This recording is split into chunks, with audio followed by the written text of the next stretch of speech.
Did Nicaea make Jesus God? What died on the cross? Was it God or was it a man? And perhaps even more importantly, when did Christians begin to believe that Jesus was divine? Was Jesus already understood as divine by the earliest Christians? That is a very important question. Or was his divinity something that was created centuries later by a church council? This question became famous through one of the most controversial popular books ever written about Christianity, The Vinci Code by Dan Brown. I remember working on an academic proposal for Oxford and mentioning the book when I showed it to one of my professors at UCL. I was advised not to use it as an academic source, but perhaps to treat it as an inspiration. And I understand why. The Da Vinci Code is work of fiction. But there is something interesting about fiction. Sometimes a fictional character can formulate a real historical question. And sometimes an idea does not become less interesting simply because it appears in a novel. So today I don't want to ask whether the Da Vinci Code is historically reliable. It isn't, and we all know that for sure. Instead, what I want to talk about today is his most famous historical claim. What is actually behind it? Because the question is fascinating, did the Council of Nicaea make Jesus divine? In the Da Vinci Code, Dan Brown puts the argument into the mouth of one of the characters. He tells Sophie, another character, that before the Council of Nicaea, Jesus was regarded by his followers as a mortal prophet, a great and powerful man, but a man nonetheless. Sophie then asks, not the Son of God?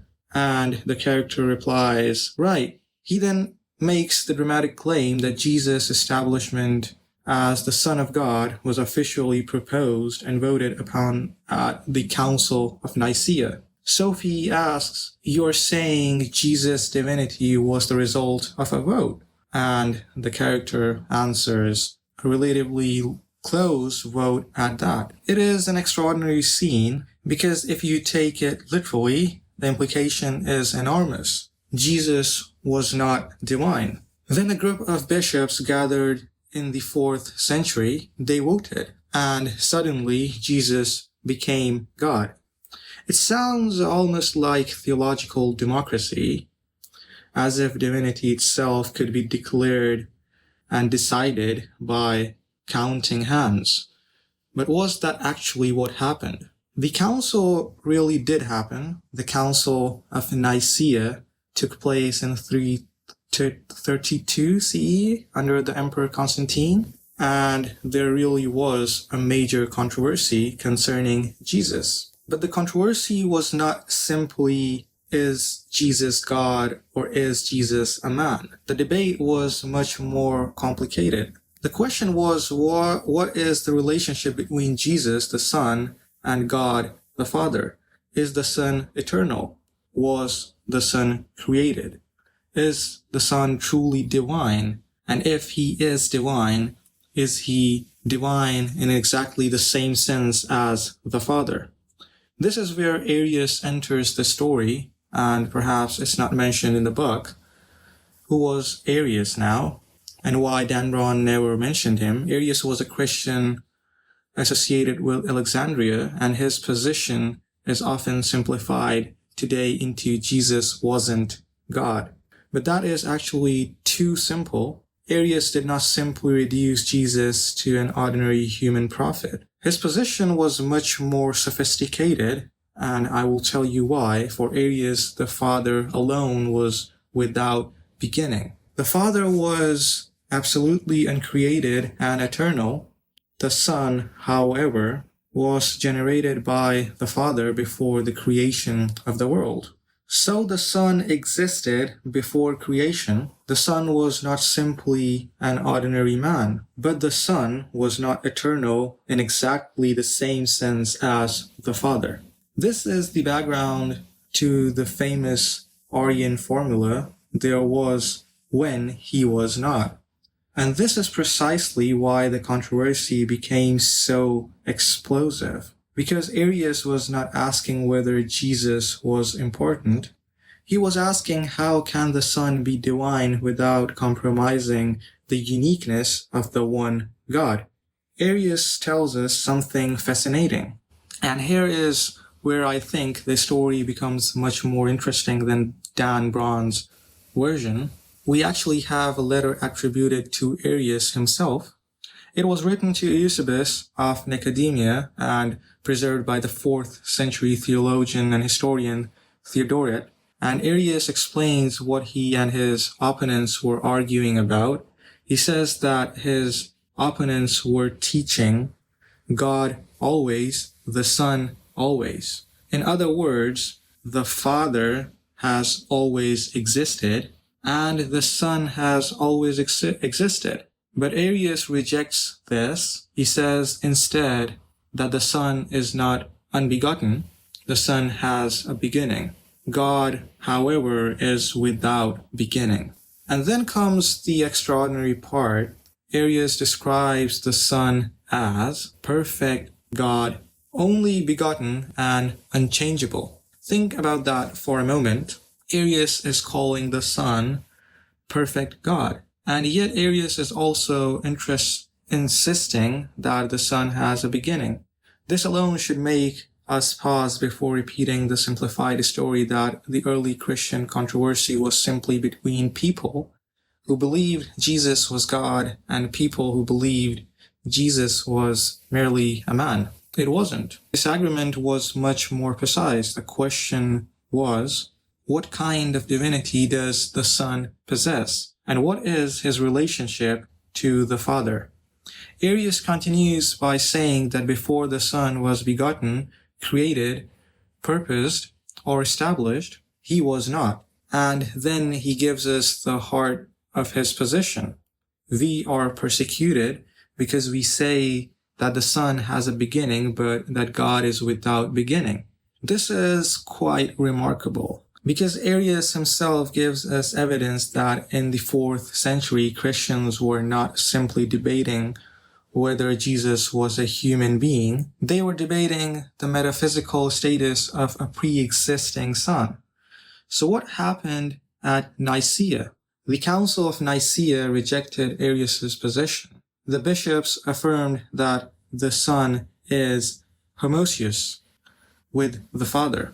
That Greek word is usually translated as of the same substance or of the same essence. The point was that the Son was not a created being standing somewhere below God. The Son was truly divine and, crucially, eternally divine. This was a decisive theological formulation. But here is the important distinction. Nicaea did not invent the idea that Jesus was divine. It attempted to define what Christians meant when they called Jesus divine. And this distinction changes the entire story. Paul comes much earlier. Take Paul, for instance. His letters were written roughly 2.5 centuries before Nicaea. It is extremely difficult to describe his Christology simply as Jesus was a great man and nothing more. Paul presents Jesus in an extraordinarily elevated position. In Philippians, Christ is described as relation to the form of God. In Colossians, Paul speaks of Christ in cosmic terms. And in Corinthians, Christ plays a role in the ultimate ordering of creation and salvation. So, whatever one thinks about the historical development of Christian doctrine, the idea that Jesus was merely a mortal prophet until Constantine arrived is very difficult to maintain. The evidence is simply more complicated. But what about the Gospels? And here we encounter another fascinating problem. In the Synoptic Gospels, Jesus does not simply walk around saying, "I am God." At least not in the straightforward modern sense that we might expect. Instead, the Gospels contain a much more complicated picture. Jesus speaks of God as his Father. He prays to God.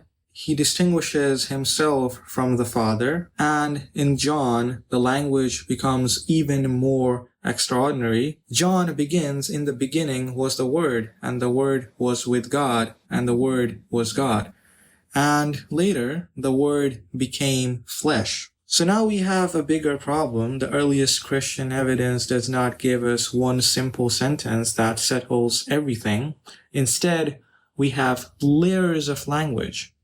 Jesus is human, Jesus is the Son, Jesus is distinct from the Father, and yet Jesus is described in extraordinarily divine terms. And this tension is precisely what later Christian theology tried to explain, and now we return to the cross, because this brings us back to the question with which we began: what died on the cross? Was it God, or was it the man Jesus? If Jesus is fully divine and fully human, then what exactly does it mean to say that God died?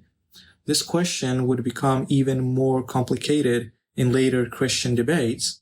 Because Nicaea was not the final word, the Church would continue debating Christ's nature for centuries. How can Jesus be divine and human?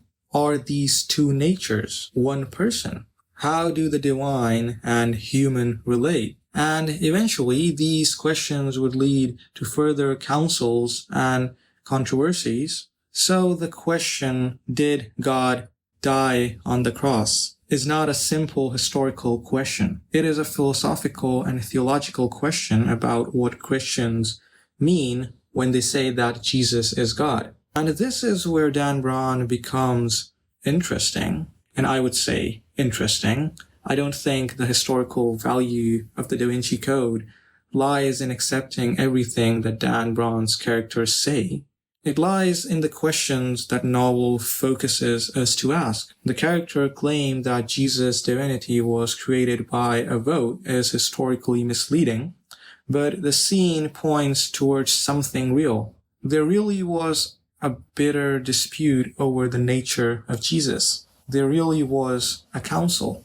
There really was a vote on a theological formula, and the result really did become enormously influential. But the vote did not suddenly transform mortal man into God. The bishops at Nicaea were arguing over a question that had already been troubling Christians for generations. And perhaps the most powerful evidence for that is Arius himself. Because even Arius, the man whose name became synonymous with denying the full divinity of Christ, could speak of the pre-existing Son as perfect God. His disagreement was not simply about whether Jesus was divine, it was about whether the Son was eternal in the same way as the Father. And that is a very different and difficult question. So was Jesus made divine at Nicaea? The answer is no, as what we see. At least, that is not what the historical evidence suggests. Nicaea did not create the Christian belief in a divine Christ out of nothing. Rather, it gave a particular answer to an already existing and extraordinarily complicated Christian dispute. And perhaps this is why the history is more interesting than the fiction. Dan Brown gives us a dramatic story. Jesus was a man, then Constantine came, and then the bishops voted, and Jesus became God. But history gives us something much strange. Long before Constantine, Christians were already arguing about who Jesus was. Some called him Lord, some understood him in divine terms, others, like Arius, believed that the Son was a heavenly and pre-existent being, but not eternal in the same sense as the Father. And eventually, the Church had to decide how to articulate these competing understandings. So perhaps the real question isn't, when did Jesus become God? Perhaps the better question is, why did Christians come to understand Jesus in divine terms at all? and how did they make philosophical sense of it? And that question takes us far beyond the Da Vinci Code. It takes us into Paul, into John, into Arius, into Nicaea, and eventually into the centuries of philosophical and theological argument that followed. And perhaps in the end, the most interesting mystery isn't whether Jesus became God at Nicaea. It is this: what did the earliest Christians actually mean when they called Jesus divine? Thank you so much for watching, and I will see you in the next one. Bye.